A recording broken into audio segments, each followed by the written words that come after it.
First and foremost, a warm welcome to Hyderabad. And it is indeed a pleasure to see an in-person meeting to start off finally. After 2 years of the COVID and all the restrictions, I think together with academics, this has provided us an opportunity to be together, have lunch together, and to just assure you, trying to maintain COVID guidelines, we have ensured definite gaps between the tables and ask everyone to use masks if you feel that there is still some compromise. All of us are vaccinated. Today, the evening is supposed to be on ulcerative colitis, the current treatment paradigm in this country.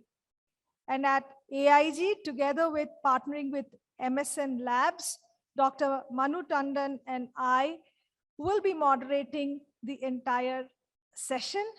Please feel free to ask all your questions which you face in day-to-day clinical practice, because we have got top experts and stalwarts from across the country, leaders in the field of IBD, extensively published authors here to answer all your queries. Without another extra word, I'd go on to the first session of the evening. So that is Tofacitinib in routine clinical practice. The do's, the don'ts, and managing side effects. We had a discussion in the morning amongst the experts as to what should be the guidelines for clinical practice. And here we will be presenting the summary of what it all is. So for the first talk, the do's in the management of, in the use of UC, use of Tofacitinib for UC, can I invite Dr. Devender Desai on the stage, please? Dr. Desai needs no introduction. Lead IBD expert in the country, senior consultant gastroenterologist from the Hinduja Hospital, Mumbai. Over to you. And I should not have forgotten that, but I like to invite Dr. Niranjan Banka and Dr. I. Srivenu. Dr. Srivenu, yes, to please chair the session. Dr. Srivenu, these are all leading people. Big round of applause.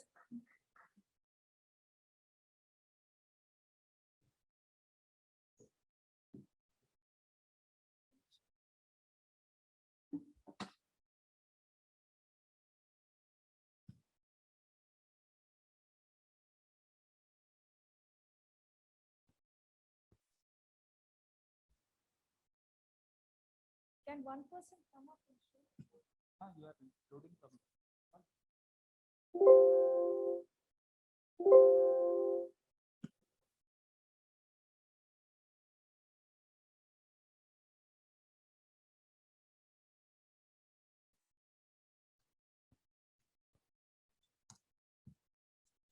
Agree, but you loading?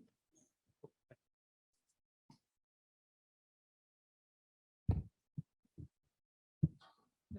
Video, no?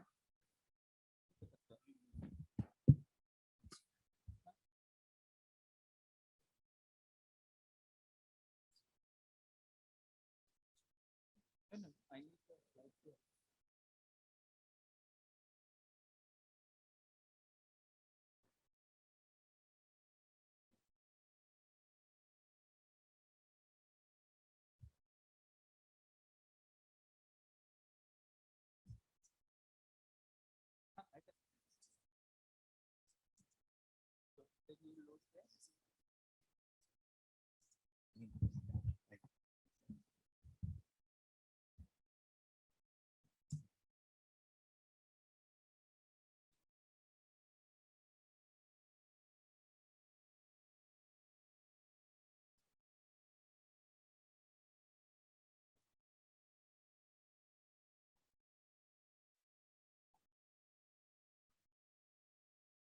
I've given the pen.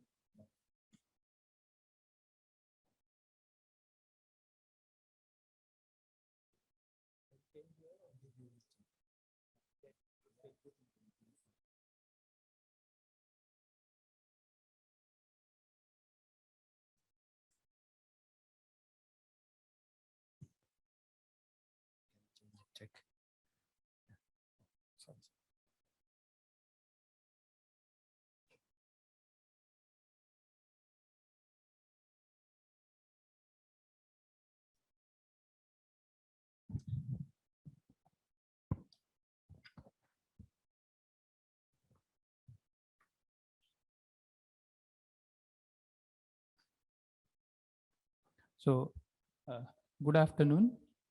Dr. Banka is my teacher from MD days. So, good afternoon, sir. And thank you, Rupa, uh, and AIG team and MSN for this kind opportunity. So, let us start from 1995 when we had only three medicines, that is 5-ASA, steroid, azathioprine, and cyclosporin for acute severe ulcerative colitis. Now, anti-TNF started the evolution in IBD treatment, and you can see that we had infliximab, we had adalimumab, we had golimumab, then we got biosimilars, vedolizumab, and you can see that on the right side of the slide, it is actually getting very crowded, just depicting that we have more number of drugs which are available to us. So now in India, we have 5-ASA, budesonide MMX, immunomodulator, topical preparation, 2 anti-TNFs, many biosimilars, biologics like other biologics like vedolizumab and tofacitinib. So we have all had many webinars during the COVID, and we have discussed tofacitinib, but just to recapitulate mechanism and data from the clinical trial. So we know that tofacitinib acts by inhibiting JAK1 and 3.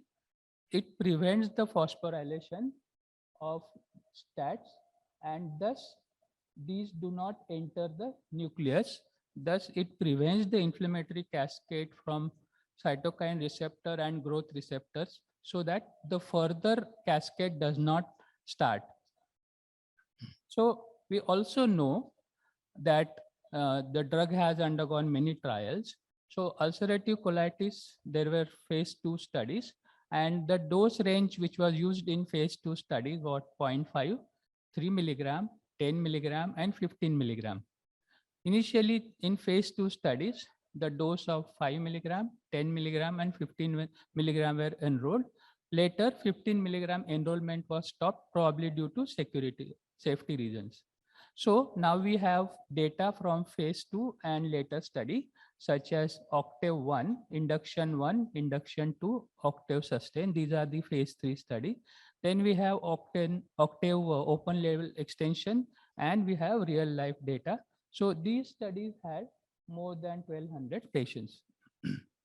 So in these studies, the selection criteria were patients with moderately severe active ulcerative colitis, and they had to have treatment failure or unacceptable side effects with at least one, such as oral or intravenous glucocorticoids, corticosteroids, azathioprine, mercaptopurine, adalimumab, or infliximab. So this is the design of the trial. So we had 2 induction trial, and the responders were enrolled into Octave Sustain, where they were randomized into 10 milligram, 5 milligram, and placebo. So there were about 590 patients in Octave 1 and the 2 induction, and there were 593 patients in Octave Sustain. So we can see here that the remission at 8 weeks was higher in tofacitinib 10 milligram, and in you can see in Sustain the remission was more than the placebo. So similarly, mucosal healing at 8 weeks was more with 10 milligram, 10 milligram, and 5 milligram, as well as 10 milligram. So the 10 milligram BID dose had more sort of response, which was much more than the placebo. So now let us come to today's topic of dose. Before that, I would like to show this recent data, which is published in February 2022. And this is 7-year data from 944 patients from Octane long-term open sustain study.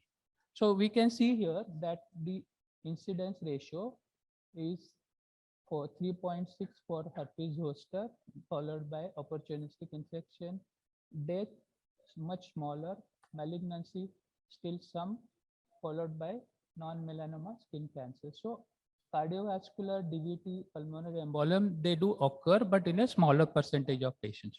Then we have safety data from rheumatology, 9.5 years and for more than 4,000 patients.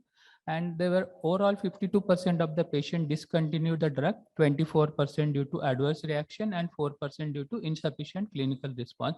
And in this study, over 9.5 years, there were no new safety or adverse event profile. So now let us start with what we need to do. So we need to take history of heart disease. If there have been myocardial infarction in the past or cardiac failure, and we need to do ECG, 2D echocardiography. On tofacitinib, cardiovascular event occur in about 0.5% of the patients. Then we have to check whether there is any history of hypercholesterolemia. On tofa, hypercholesterolemia occurs in 19%, hypertriglyceridemia in 4%, and there is rise in creatinine kinase in 13% of the patient. Third, we need to check the risk factors for the DVT, and I have enlisted the various history. If there is past history of venous thromboembolism, major surgery in the recent past, immobilization, myocardial infarct in the last 3 months, heart failure, combined hormonal contraceptive or HRT, hereditary coagulation disorder, malignancy, and others such as age, obesity, diabetes, hypertension, and current or previous smoking. So after that, we need to check, we need to prevent herpes zoster. And we know that herpes zoster occurs more in patients on 10 milligram, and it tends to involve 1 or 2 dermatomes. Rarely it can involve multidermatomal or complicated disease. So this can be prevented by the vaccine. However, the vaccines are not available at present, and when available, probably we will need to vaccinate for herpes zoster. So now summarizing this, what should be the workup before starting tofacitinib? So we need to do CBC and biochemistry. We should avoid initiation of tofacitinib if the hemoglobin is less than 9 gram per deciliter, or if there is a liver or renal dysfunction. We have to do pre-biologic workup like IGRA, MON2, and HRCT chest. Cardiac workup, as I mentioned, lipid profile, take the risk factors for thromboembolism, and give herpes zoster vaccine if available. So next, what are the tablet strength are available? We have 5 milligram, 10 milligram, 11 milligram, which is extended release, 22 milligram, which is extended release, and there is a solution, 1 milligram per ml solution for the pediatric population. And I was told today that we have now 10 milligram as well as 5 milligram. Both of these are available to us. Now, next would be dose. So these are the nice recommendation. In anti-TNF naive, we have initiation dose 10 milligram BID. Even patients who have exposed 10 milligram BID, we should give it for 8 weeks, and it can be continued for 16 weeks.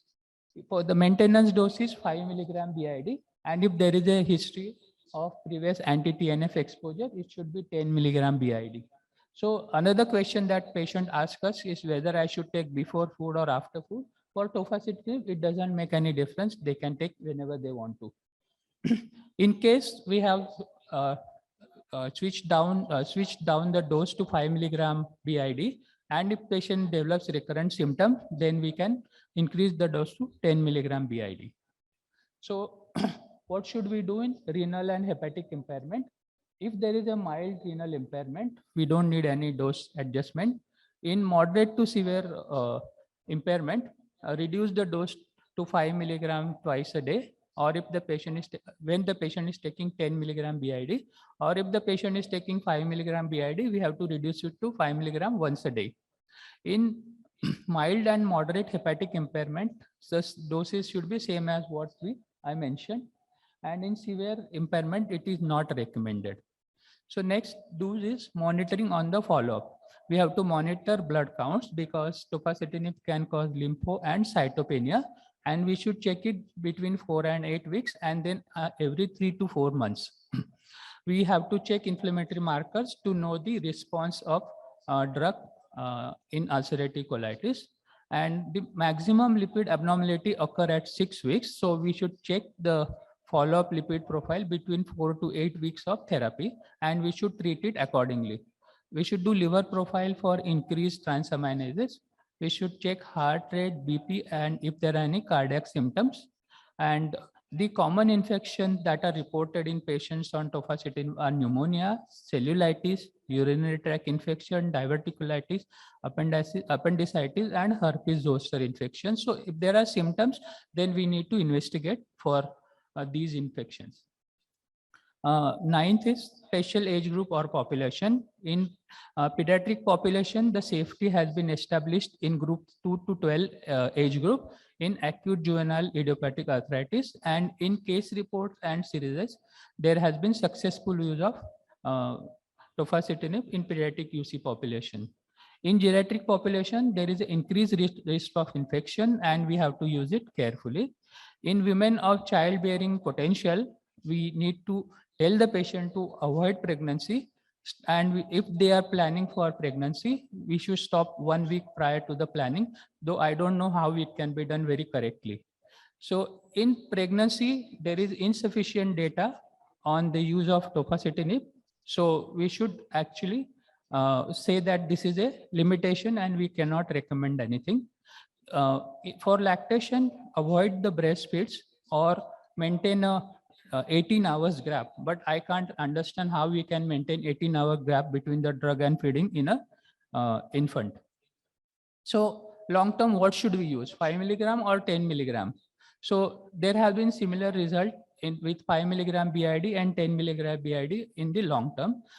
In the riveting trial, they actually took 144 patients who were in stable remission for 2 years.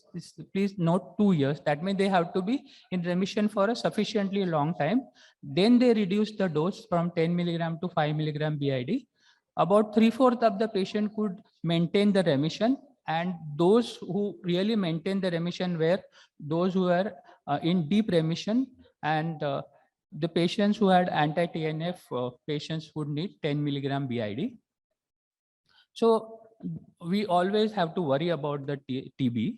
And in data from rheumatoid arthritis study, where there were more than 5,000 patients, 26 patients developed tuberculosis. So the crude incidence rate becomes 0.21. The median time after start of drug and TB diagnosis is 6 to 4 weeks, which is much later than what we see with biologic agents. And these 21 out of 26 patients occurred in high endemic area for tuberculosis. Some data suggest that rifaximin prophylaxis may decrease the efficacy of tofacitinib, leading to early discontinuation. I learned today in the morning that INH tends to increase the level of tofacitinib. So probably combination would balance these two. In ulcerative colitis, in more than 1,000 patients, there was 1 case of tuberculosis. And India, due to endemicity, we should expect cases of tuberculosis and should take precautions. What about combination of tofacitinib with azathioprine or biologics? For azathioprine, we don't have information and it is clearly not recommended. There are some reports where you can combine with biologics, but preferable not to do that in our routine practice. What about tofacitinib and COVID-19? About 2 years back, the recommendations were stop tofacitinib during COVID-19 illness.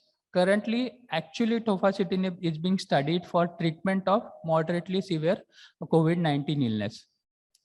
So what is this black box warning that US FDA gives?